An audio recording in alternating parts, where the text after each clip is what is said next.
going on, everybody? I just want to thank everyone that participated in the live stream yesterday. It was a pretty good turnout, and the live stream I think was a little past 2 hours, and we actually got Johnny Tank and his friend George to join within the I think at the hour mark of the live stream. So there was a lot of good questions that we answered, and hopefully we answered a lot of you guys' questions concerning supercharging the car or anything with the K series.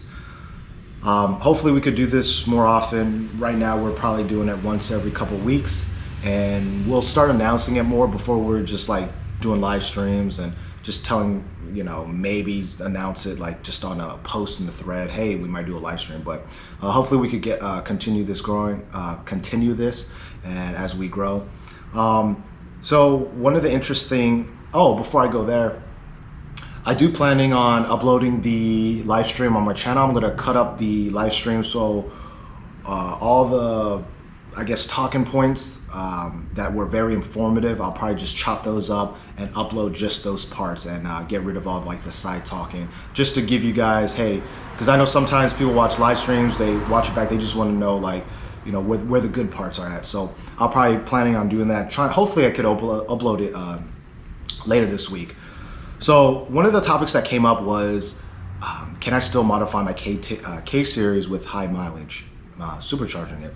And it was a uniform yes from everybody. Jose, Barry, who's Reese's Cars, and Johnny Tank, and George, all of us said that yes, as long as your car's been upkept and you've been doing the maintenance and the health of the motor is good, there shouldn't be an issue.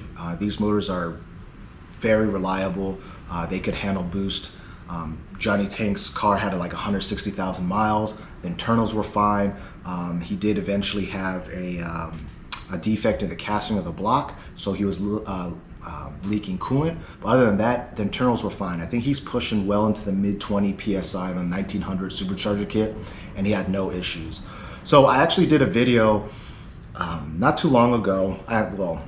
About a couple years ago when I had the Evo 10, and it's basically titled maintenance mod. So before you boost your Civic or any other car, you want to make sure all the maintenance is done and do all the maintenance mods. Maintenance mods, what I mean by that is, for example, installing a catch can. You want to do those kind of mods.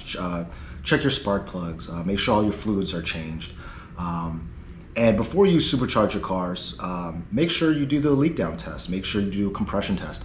That will show you, the health of the motor. Is the compression uniform? Is it the same in all 4 cylinders or 6 cylinders or whatever car you're trying to modify or boost? So you want to check that, and just make sure, just go through. It's like doing a pre-car inspection. Make sure all your components are working correctly, and then once you do all the maintenance mod and your car is healthy, then modify your car. You could have a 150,000 motor, 150,000 mile motor that's been upkept great, and boost it for another 100,000 with no issues. Or you could have a guy that sold you or had a car that had 30,000 miles or 40,000 miles, but it's been not maintained, oil changes every 10,000 miles, using cheap oil, stuff like that. If the mileage, as long as the motor is built well from the factory and you keep up with the maintenance, you should have no problems modifying or adding boost to your vehicle. But that's about it. I do get a lot of questions about supercharging this vehicle. So this will be like a part 1 of a series that I just decided that, hey, I should just do it. So I'm gonna go through like each topic, what clutch to use, or the clutch I'm using, fuel injectors, fuel system, transmission, blower. I kind of did one for the blower, did the comparison between 1900 and 1320. I'll just go through all that and just break it down, make it quick and simple, so you guys could hey, I had questions about the fuel system or clutch, what clutch will hold well, and I'll just have a video just for that topic.